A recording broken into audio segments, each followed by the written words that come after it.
오늘 말씀드린 야고보는 바로 사도 요한의 친형제, 사도 야고보.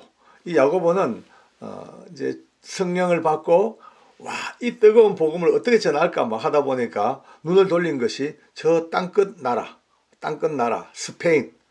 우리나라는 땅끝이 해남이죠. 해남인데 그 당시 세계로 봐서는 또 나라로 봐서는 땅끝 나라가 스페인입니다. 투하고 지금 투하고 뭐 그냥 축구 잘하고 뭐 여러 가지 알지 않습니까? 우리가 잘 아는 요나도 도망갈 때 요빠라는 곳을 도망가려는데 요빠가 스페인에 있는 항구 도시거든요. 어쨌든 스페인은 땅끝 나라. 그 당시로 봐서는 제일 땅끝의 나라입니다. 이 야고보는 가슴에 불이 붙어 땅끝 나라 가서 복음을 전해야지 하고 그 먼 길을 가서 거기서 복음을 전합니다. 진짜 놀라운 역사가 나기 시작했고 그 야고보의 복음의 씨앗이 중세 로마 시대 때는요 세계 기독교의 가장 중심되는 나라가 스페인 됐습니다. 가장 기독교 중심 국가가 됩니다. 그 정도로 복음의 능력이 강력하더라고요. 일단 거기서 이제 자기 사역을 마치고 돌아왔어요. 고향으로 예루살렘으로 돌아왔는데 그 당시에 헤롯 아그리파 임금이 그 유대인들의 환심을 사기 위해서 교회를 치지 않습니까? 막 치는데 그때 야고보가 순교해 버립니다. 야고보가 죽고 난 뒤에 그에 아마 유언이 있었겠죠. 그 유골은 잘 이렇게 이제 봉인돼 가지고 그 유골이 어디로 자기의 꿈과 마지막 노년의 꿈을 다 바쳤던 스페인 그쪽으로 이 유골을 가서 거기서 묻어달라고 아마 했겠죠. 그러니까 그 배에 실어서 그 유골이 갑니다. 가다가 태풍을 만나가 배가 다 파손돼 가지고 유골이 잃어버렸어요. 유골을. 그 세월이 지났습니다.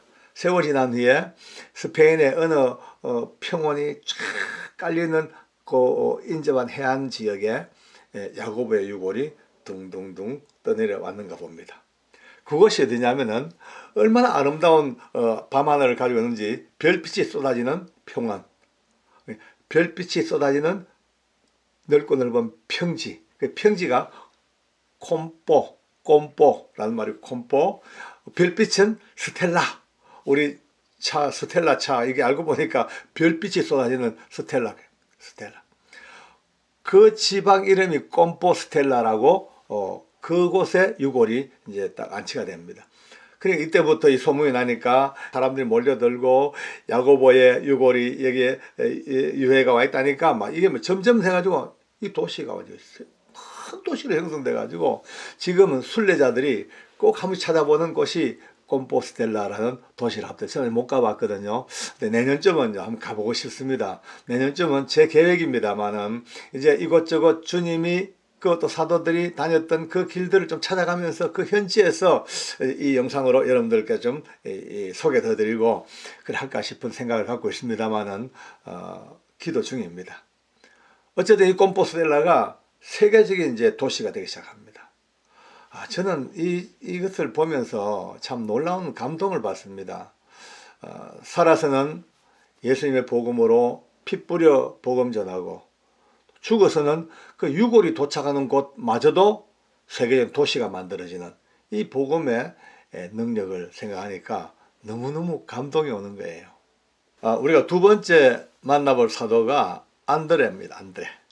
이 안드레는 어디를 가서 복음을 전할까? 나름 계획하다 보니까 북쪽이 보이는 거예요. 지금 현재 전쟁하고 있는 우크라이나, 뭐 러시아, 루마니아 이런 북쪽 나라 슬라브 민족 그쪽이 눈에 띄니까 그쪽을 향하여 그는 복음을 들고 혈혈단신 들어갑니다.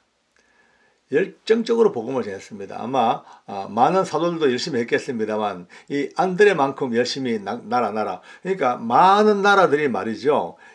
이 열정과 이 하나님의 능력으로 복음을 받아들여서 군데마다 나라마다 이 안드레를 성자로 추앙을 합니다.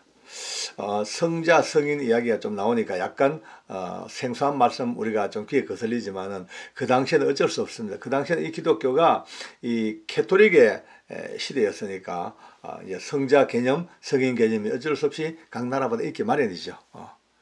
그런데 결국은 그 열정 끝에 북부 지역에서 어느 날 십자가에 못 박혀 안드레도 순교를 합니다. 근데 그는 십자가를 지는데요. 이런 X형 십자가. X형 십자가에 거꾸로 매달려서 그렇게 죽었다고 기록이 나와 있습니다. 그가 죽은 후에 그 유골이 흘러 어디까지 왔냐면요. 바다를 건너 스코틀랜드, 영국의 이제 윗지방 스코틀랜드까지 유입이 됐어요. 그 스코틀랜드에 그의 안드레의 유골이 있다는 딱 이거 하나 때문에 온 국민들은요 국가적인 유물로 여기고요. 그 자부심이 하늘을 찌릅니다. 그 당시에 안드레는 스코틀랜드의 공식적인 수호 성자가 되기 시작합니다. 그가 죽은 날짜 11월 30일 날 처형이 됐다고 기록되어 있더라고요. 지금도 11월 30일은 스코틀랜드의 국경일이 돼가지고 지켜지고 있다는 거예요. 참 놀라운 것은 그가 못 박혀 죽었던 X형 십자가, 이것이 국기로까지, 그 나라 국기로까지 보시다시피 이렇게 만들어져 있습니다. 참 복음의 능력, 하나님의 은혜, 한 나라를 세우기도 하고 한 나라를 높이기도 하고 한 도시가 세워지기도 하고 살아 복음 죽어 또 많은 사람들에게 감동을 주고 나라와 도시를 세워나가는 이 엄청난 사도들의 걸음걸음이 얼마나 감사한지요. 순교, 죽음 그걸로 끝난 줄 알았더니 그게 아니고 그 뒤에 이어지는 이 이야기들이 사뭇 우리 가슴을 벅차게 만들지 않습니까? 예수님의 제자 중에서 가장 젊은 제자가 마가라고 합니다. 마가복음을 쓴 마가. 이 마가가 어디로 눈을 돌렸냐? 이는 눈을 밑으로 돌려서 저 남쪽 지방 에집트 이쪽을 바라보게 됩니다. 저곳에 복음을 전하자. 그 드디어 이집트로 갑니다. 왜냐하면 또 미리 이 마가는 이집트에 아주 능숙하다고 기록되어 있더라고요. 이집트 아주 능숙해. 그러니까 이집트로 가서 자신만만하게 복음을 전하려고 갔는데 웬걸 안 돼, 전도가 안 돼요. 귀를 열지가 않아. 그러니까 정말 결신자 하나 없이 얼마나 헤매다가 결국은 어느 날 신발에 샌들끈이 뚝뚝 다 떨어져 버렸어요. 신발 수리하러 가야 되죠. 보니까 신발 수선센터가 하나 있어요.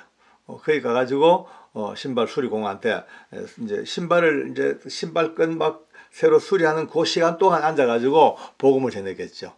놀라웠게도 이 신발 수리하는 분이 마가를 보고 호감을 가지고 그를 자기 집으로 데려가서 숙식을 같이 하면서 그와 대화하다가 드디어 1호로 복음을 받아들이는 신자가 됐답니다. 참 놀라운 것이 신발 수선공이 그 뜨거운 복음을 안고 그때부터 은혜를 받아서 하다가 나중에 이 로마 시대의 가장 큰 도시가 로마, 두 번째가 에집트의 알렉산드리아.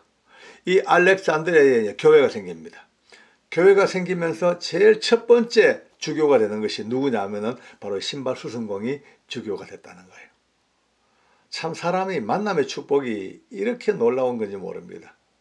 누구를 만나냐? 언제 누구를 만나냐? 그래서 우리 기도 제목이 우리 자녀들 위해서도요. 하나님 우리의 자녀들 가장 좋은 때에 가장 좋은 사람 잘 만나서 정말 일생에 후회 없는 삶을 사는 만남의 축복을 허락해 주시옵소서. 우리 기도 제목입니다. 당연히 기도해야 됩니다. 그러나 결국은 이제 마가도 복음이 점점 뜨거워지고 더 많은 사람이 복음을 알고 교회가 되고 이러니까 이 위세를 느낀 이 사람들이 특히 이방 제사장들이 안 되겠다 싶어가지고 고발해가지고 결국 마가도 재판 끝에 목에 밧줄이 걸렸어. 마차에 매달려가지고 그냥 온 도시를 끌려다니면서 그렇게 순교를 해버립니다. 그의 유골은 교회에 공회 교회에 지하에 잘 안치되어 있다가 한 700년쯤 지난 뒤에 세월 많이 지났죠. 700년쯤 후에 유럽의 상인들이 이제 같이 이제 교역하면서 그 소식을 알고 드디어 마가 유골을 훔쳐가지고 가져가 버립니다. 그 간 곳이 어디냐? 이탈리아의 베니스로 가져갑니다. 그 당시만 하더라도 별 볼 일 없던 조그마한 항구 도시 베니스가 마가의 유골이 거기 와 있다는 이 소문 나자마자 그때부터 이 도시민들은 그 긍지가 하늘을 찌르고요. 우리는 선택받은 도시다. 누구도 우리를 따라오지 못하는 하나님의 도움이 있는 도시다. 이런 그 자부심으로 그다음 이 소문 나니까 점점 이제 명품 도시가 되겠어요. 명품 도시가. 그 당시에 그 중세 시대의 사람들의 그 관점이 사도들의 유골이나 유품이 있는 도시는 가장 자랑스러운 도시고 많은 사람이 존경하는 도시고 이렇게 격이 올라가니까 격이. 그래서 결국은 그 많은 사람들이 모여들고 하다 보니까 중세시대 최고의 무역도시가 되는 항구 베니스가 만들어집니다. 정말 참 아까도 말씀했죠. 살아서 복음, 죽어서도 이와 같은 중흥과 부흥을 일으키는 그 선교의 장소가 정말 참 뭐 어떻게 설명할 길이 없네요. 오늘 마지막으로 도마에 대해서 말씀을 드리겠습니다. 도마는 알다시피 의심 많기로 유명한 뭐 예수님 사랑하나 못 믿겠다, 옆구리 손도 여보고 손가락에 뚫힌 구멍에도 좀 손도 여봐야지 알지 모르겠다 하는 이가 결국은 예수님이 오셔서 부활하신 예수님 만나고 아마 제 생각에는 손가락을 넣어봤을 거예요. 쭉 얼마나 그 빵꾸 났는 그 속에 손가락 넣을 때 그 거칠거칠한 말라붙은 피자국, 옆구리는 어떻게 했었나요? 막 갈비뼈 뭐 이것저것 막 그냥 부서지고 깨지겠던 그 말라붙은 그 구멍에 손을 넣어봤을 때 그 주먹 들어갔겠죠. 뭐 주먹이 뭐 그냥 창이 아닙니다. 창 넣었다가는요 그냥 안 빠지니까 확 돌려서 빼야 돼. 그러니까 그냥 얼마나 큰 구멍이 생긴지 모릅니다. 손 넣어봤겠죠. 그리고 도마는 이제 누구보다 더 뜨거운 열정으로 이제 목숨을 걸고 이제 도마는 눈을 들어 인도 쪽을 봅니다. 저리 가야 되겠다. 드디어 인도로 딱 마음먹고 있는데 어느 날 왜 인도를 갈 이유가 있습니다. 이게 기독교로 보는 세계사 이 책에 보면요, 도마가 인도 방언을 받았다. 인도 방언. 인도 방언 받았으니까 뭐 인도 현지인하고 똑같죠. 그러니까 이미 마음은 인도 쪽으로 가 있을 거 아닙니까? 그럴 차에 인도의 왕의 이제 높은 신하들이 예루살렘에 왔어요. 와서 소문이 왕궁을 건축하는데 공사감독, 아주 이 건축에 조예가 깊은 공사감독을 찾으러 왔다는 소문 듣고 도마가 같이 가자, 내가 해줄게 해가지고 결국은 도마가 그들과 함께 인도로 갑니다. 가서 왕궁을 건축하는 공사 책임을 맡아요. 그래서 이제 막대한 자금을 받아가지고 조금 이제 준비를 해놓고 하다가 도마가 그 돈으로 몽땅 가장 가난한 사람들이 다 나눠줘 버려. 그냥 빈민구제. 그 왕이 보니까 이게 진도가 안 나가니까 어쩌랬냐 물어보니까 세상에 돈도 없고 건축도 안 되고 그 이제 잡아다가 문초를 하는 거죠. 도마가 하는 말이 왕이시여, 왕의 모든 재물은 가난한 자들에게 다 나눠줬기 때문에 왕의 재물은 그보다 더 크게 하늘나라에 쌓여있고 지금 짓고자 하는 왕궁보다 더 크고 아름다운 왕궁이 천국의 왕의 것으로 이미 지어져 있다. 이러니까 말도 안 되는 소리죠. 그러니까 이런 사기꾼 이래가 막 그냥 죽여라 해가지고 사형 선고를 딱 내렸어. 내일 아침 사형이에요. 근데 바로 그 전날 밤에 드라마틱하게 꿈을 꿉니다. 임금이 꿈을 꾸니까 꿈에 천국을 갖는 거예요. 가보니 그 좋은 천국 속에서 자기 이름으로 된 어마어마한 왕궁, 자기가 구상하고 있던 것보다 더 아름답고 더 큰 왕궁을 다 보고 꿈을 깼어. 너무 신기하잖아요. 그러니까 도마를 불러가지고 결국은 얘기 끝에 복음을 알고 예수님을 영접을 한 거예요. 곤도파레스 왕.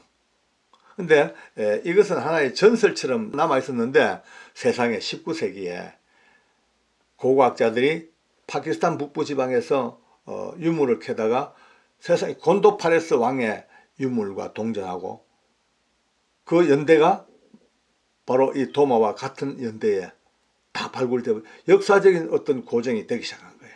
결국 도마도 인도 전국을 다니면서 복음을 전하다가 그 이후에 동부의 어느 지역에서 태양신을 섬기는 사제들이 막 그냥 고소해가지고 죽여 창으로 찔러. 근데 이 도마가 죽을 때의 기록이 그래 있답니다.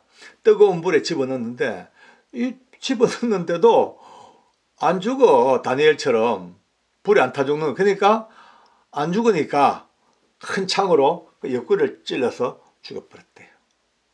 그래서 순교했습니다. 지금도 그 무덤이 인도 동부에 있다는 그게 기록이 나와 있더만요. 어쩌면은 상징이 그렇습니다. 그가 믿지 못했던 예수님의 창자리. 근데 거기에서 똑같이 자기도 그 창을 옆구리에 맞고 이 땅을 떠나면서 뭘 생각했을까? 도마 사도의 마지막 그 생각은 주님이 찔려 죽으신 그 창자리를 생각하면서 본의 옆구리에 파고 들어오는 그 창을 느꼈을 거예요. 이렇게 사도들의 네 사람의 순교 이야기가 각 나라별로 이루어져요. 스페인과 그 다음에 애국과 그 다음에 유럽 북부 지역과 인도까지 이렇게 아우르는 이 순교 현장에서 오늘 다시 한번 오늘 우리가 살고 있는 우리 대한민국은 그들의 유골이 아니라 그들이 뿌려놓았던 복음이 우리와 함께 계심으로 이제 어느 때보다 베니스보다 아니 스페인보다 아니면 인도보다 아니면 어느 곳보다 더 크고 왕성한 복음의 나라, 은혜의 나라가 될 줄로 확신합니다.